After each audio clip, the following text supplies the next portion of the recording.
And that was United States Senator Mary Landrieu. Senator Landrieu, we greatly thank you for taking the time out of your busy schedule to sit down with us here on AOC. We look forward to having you back again.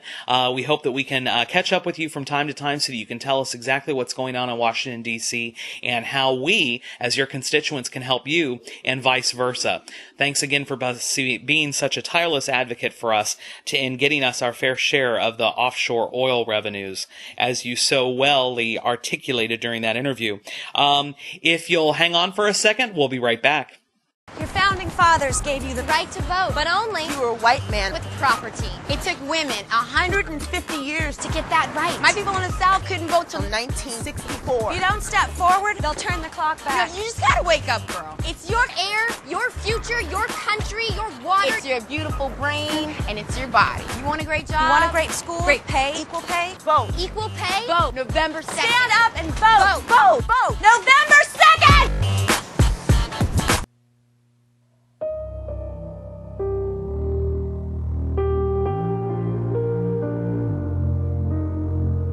The hurricane has passed, but the recovery won't be complete until all the water has receded. If you're having trouble coping, Trained in Caring Help is waiting.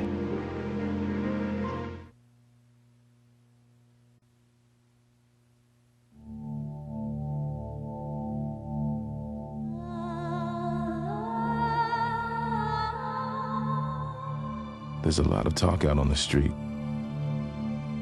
about his mother. His mother. Your mother. Their mother.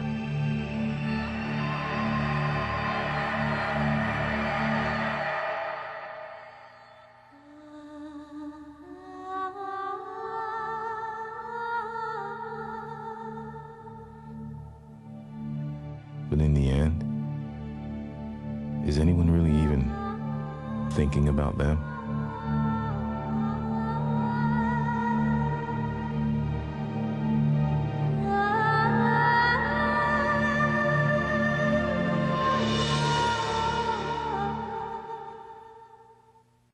And welcome back. Last week we brought you the first section of the Mike Stagg Town Hall meeting here at AOC. Mike Stagg sat down with a cross-section of individuals from the community and was able to answer a lot of different questions. Last week we were really only able to bring you his opening remarks. Tonight we wanted to bring you some of the questions and answers. We found through traveling throughout the district that there are a lot of individuals that have a lot of questions, and a lot of the same questions kept coming up again. So we invited a cross-section of individuals here to AOC. I was lucky enough to host this this show for Mike Stagg, and here we go. Here we bring you the question and answer segment of the Mike Stagg Town Hall meeting. Take a look.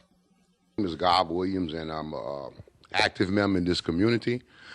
I know you touched on the fact that you would support minimum wage. Is that correct? Mm-hmm.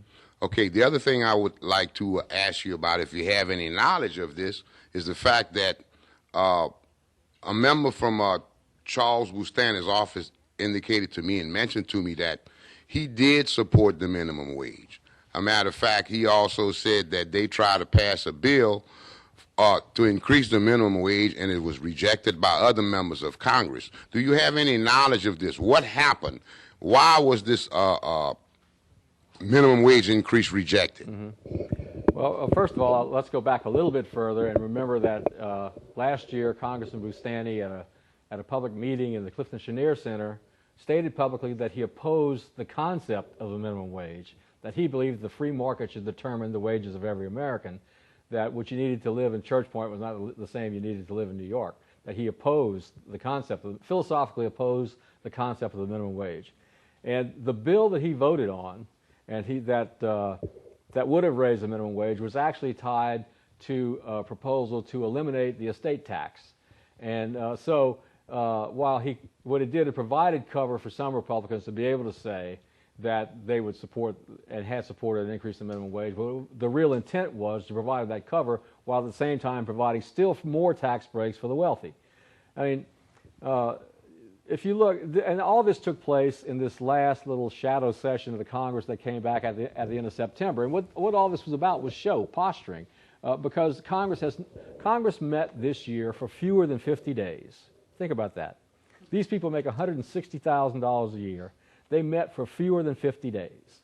That is the fewest number of days Congress has been in session in over a century.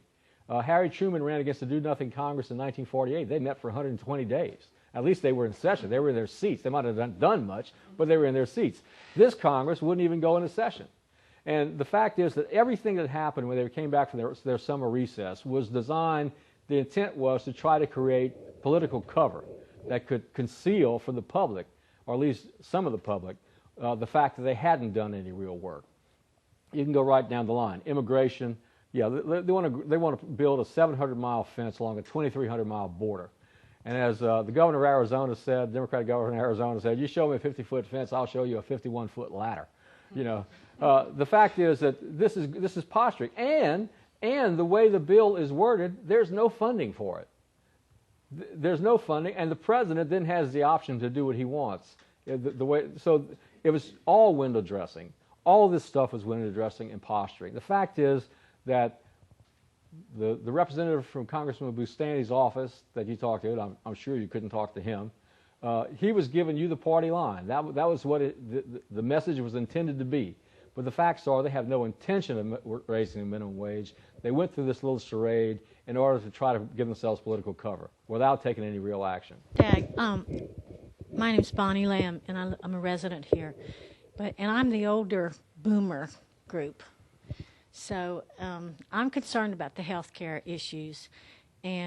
But the main thing behind that to me is that we get told one thing and another thing is done, and it's kind of a pay-as-you-go, pay-to-play system up there. And where can we as people have a representative that will hear us and come down here often and hold these town meetings so that we can be heard, because we don't have $5 million to offer them in the back door, out the back door. And it just feels like our country has changed in my time, and I'm afraid of the large deficit that we're accumulating that my grandchildren will suffer from. And they're just spending like crazy and no accountability. And I wanted to know what your thoughts were about that. Well, that's a great question. And, you know, I think the Medicare prescription drug program is instructive because it reveals a few things. One, the Republican business model, and two, the influence of money in that process. You know, the big thing, there were a couple of big items in that bill. One is the donut. That you get free drugs up to $1,300 or something like that. Then you're paying on your own, and that was done so they could sort of control the cost of the bill to get conservatives to vote for it. It had nothing to do with doing anything benefit for the seniors, because once you're in that donut, you're pretty much stuck. You're in it for the long haul, and that's an annual thing. So you'll always look good in the first half of the year, but once you get the donut, you really got a problem. The other thing was they refused to allow the government to negotiate with pharmaceutical companies on price.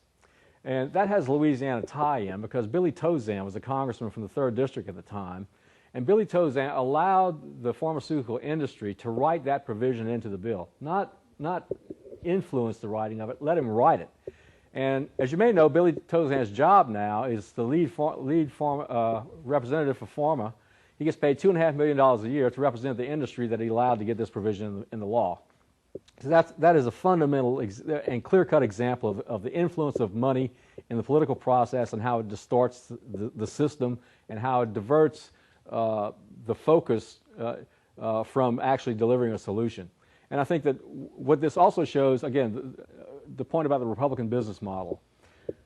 If you look at the Medicare prescription drug program, yeah, some seniors benefit from this program, but the real benefits go to the insurance companies that sell the plans and to the pharmaceutical companies that are not obligated to provide any kind of negotiation, go through any kind of negotiation with the federal government. So they both make out big bucks. You look at Iraq. You know, again, the only people who are deriving any kind of benefits from American involvement in Iraq are the private contractors that have all these no-bid contracts that have been rife with fraud, and that the government has in fact failed to provide any kind of oversight or do any kind of investigating on the fraud and abuse in those contracts. Again, here's the target, supposedly democracy in Iraq, but what we're really doing, we're running a horrible war. We've alienated the Iraqi people, killed 650,000 of them, but hey, the private contractors make it out like bandits. The other element of that is disaster recovery, and we saw that in Louisiana last year with what happened in the New Orleans area in southeast Louisiana with FEMA's response to Katrina, and then FEMA's response to Rita in the southwestern part of the state. Again, no bid contracts to companies that got these big contracts supposedly to do work, didn't do the work, left the state. We're not recovered. They're paid. They're gone. And FEMA's response to their pathetic performance was to award another round of no-bid contracts to the same companies this year when it looked like we were going to have 12 or 14 storms again this year. And so in an effort to look like they were being prepared, they were going to just let the same suspects basically come back and do the work again. And now, so the importance of this business model, this have a target, fake a response, let your buddies profiteering business model is that President Bush has said that if the Republicans retain a majority in the House and Senate, he's going to come back next year to try to privatize Social Security. And Social Security is not supposed to be anyone's primary retirement, package. It's the safety net. But the fact is, if this privatization plan goes through, he's never actually submitted one. But what it will be something that would pretend to address the solution of the problem, but in fact, the financial service companies that will no doubt be able to offer some kind of package, these are the people that will profit. And it won't be Americans. The people who will count on this to be there, it won't be there when they need it. Mr. Stagg, we'll go back to health insurance just for a moment. I'm a freelance artist, and I have not been able to afford any insurance for about 3 years. I just don't make enough to be able to afford it. And if, as an individual trying to get it, it's just outrageous. But back even when I had health insurance, I would pay hundreds of dollars a month, and when I'd go to make a claim, they would deny it. I mean, rationing health care, like you said. And when I would complain, their answer was that all of their business practices were dictated by the federal government, so they were just following orders. And one time it got so bad that I said, well, I just want to quit. I don't want to pay this plan anymore. And I was told by the company I work for that in order to get out of paying the monthly payment that I was signed up for, which was several $100s a month, I would actually have to quit my job because there was no way that I could get out because I was locked in for an entire year. And that, they said, was determined by Congress. So this is the kind of system we have now. What would we do to get it better? Well, I think there are several examples that exist right now in our country of single-issue plans that provide choice for consumers and that deliver the needed services. Medicare is a pretty good program. The VA system, if properly funded, has 1% overhead. In the healthcare system right now, as we know it, the healthcare in America, 31% of the cost of healthcare is administrative. The cost of moving paper and paying executives. But you look at something like the Veterans Administration, which uses electronic medical records and is really truly a service-oriented organization. It's not for profit. They have a 1% administrative overhead in their operation. I think that preserving choice is something that is an essential element because that's sort of a core American tenet, the ability to choose. And so I think that we look at those models. The Congress has a great health plan. It's a single-payer plan. You have choice available. The members of Congress and their families have choices on the plans they will join, and it's a single-payer plan. And in fact, in previous election cycles, it's been talked about as a model that could be tried nationally. So the models are there. But what we have, again, it goes back to the money in the system, the money in the political system. The pharmaceutical industry spends billions of dollars in elections and lobbying to make sure that legislation anyway and regulation breaks their way. Same with the insurance industry. The insurance companies are not insurance companies anymore.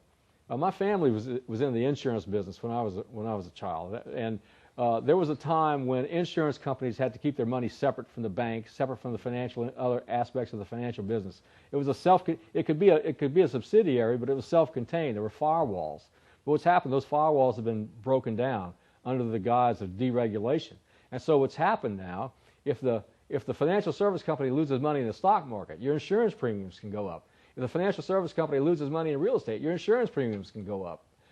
If there's actual losses to pay from insurance or claims on insurance, like we had here last year, well, man, then your rates are going to go through the roof, or they're going to pull out of the market altogether. But the fact is that money has so much influence over members of Congress and the Senate that is preventing the development of plans that truly respond to the needs of citizens. And again, I go back to this point about getting big money out of politics. We have to do it. It's the only way that we can restore the voices of ordinary people, but it's also the only way that their needs can get responded to. Because what we've seen clearly in the last 6 years, and it didn't just start then, but it's become sort of epidemic in the last 6 years, is that big money has, like a death grip on the political process, and whatever they want is what they get. But we can change that, and I think that's part of what this election is about. In the purpose of full disclosures, I'll admit that I'm a producer here on Meet the Democrats, but the reason why I stand here is not as that. The reason why I stand here is because I've served almost 2 decades for my country as a United States Marine. I've traveled around this planet several times. As of today, since the war in Iraq started, over 500,000 veterans have applied for benefits at the VA system. And let me tell you, sir, their services are woefully slow. They're waiting in line. As a matter of fact, there has been cuts for brain injury services to our veterans, and that's the #1 problem that they're having when those IUDs explode is brain injuries. And this administration, this Congress has cut that. And so what I'm asking you, Mr. Mike Staggs, is what is your commitment to our veterans when they come home? Well, the commitment, pure and simple, is to honor their service by providing them the benefits that we promised them when they signed up. There's been a bait and switch on by this administration all along, and if you look at the total cost of what we're incurring in Iraq, and you include the treatment of the over 20,000 military personnel who've been injured over there, wounded, we are in over $1 trillion into this war. With close to between debt service and the care of long-term care of these wounded veterans, we're talking about $500 billion of that right there.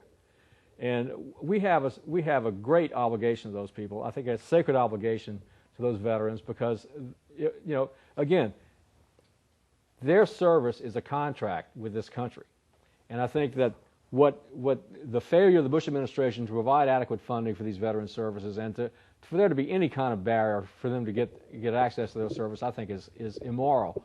But it goes back to this concept that they have that contracts are for suckers. That there was a time in this country where we lived through an era of deals. The New Deal, the Fair Deal, the Square Deal. There were deals. Deals imply that there's something in it for both sides. And where we live right now in these last 6 years is the era of the no deal. It's our way or the highway is what they say. And the fact is that that undermines the well-being of the country. And whether it's an international treaty, whether it was the ABM treaty, whether it's the Geneva Convention, they say to hell with contracts. If it's a social contract like the Constitution, protection of individual and civil rights, they say. And that was candidate Mike Stagg at a town hall meeting that he conducted just a few weeks ago here at AOC Studios. Mike Stagg, thank you so much for appearing on our show and for doing such a tireless job of reaching out and talking to community members.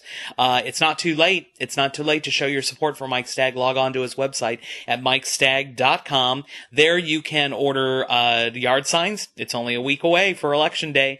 Get yard signs, bumper stickers, or maybe drop him a note and let him know how he's doing out there in the district. And as always, you can log on to LafayetteDemocrats.org for more information, links, and show notes for each and every one of our shows. You can also log on to YouTube. We are now on YouTube, the fast craze that's spreading through the internet. You can catch us on YouTube at AOC Blue Mondays. So go to youtube.com/AOC Blue Mondays. Also, again, LafayetteDemocrats.org.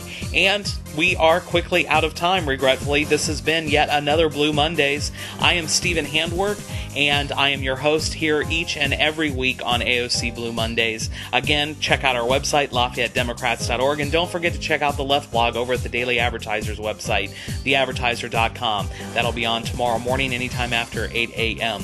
Again, we thank you for joining us here. We'll see you next Monday on AOC Channel 15 at 9 p.m.